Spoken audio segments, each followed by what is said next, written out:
First, I have to add a drum loop for you all to understand or to enjoy, but that's not today's topic.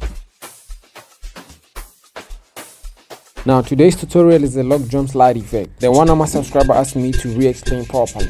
Now, the easiest ways to do is this way. Now, I'm gonna put this note all the way down. For some reason, I like the lock drum deep. Then I'm gonna put a note on top of this note. So what I'm doing right here is a slide note. It's gonna be used as a slide. So I'm gonna press it hard and go to more. Now, I'm gonna re-explain it again. First, you put a note and then you make it short. Then you press it hard, then go to more. And then you see totally slide, and then you press it, then it's gonna change into this. That is a slide note. Let me play.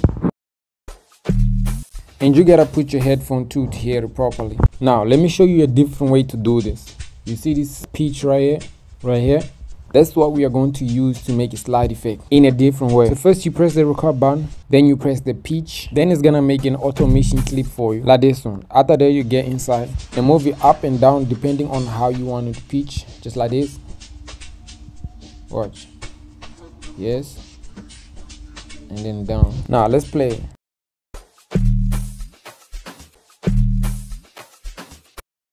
And you can move it back too if it's not under the note, like this. Now let's play it again. You can hear that it's the same as that slide effect, right? You can still move it down too, you know, if you wanted to pitch lower or higher, you know, up and down. Now that's that. Danko.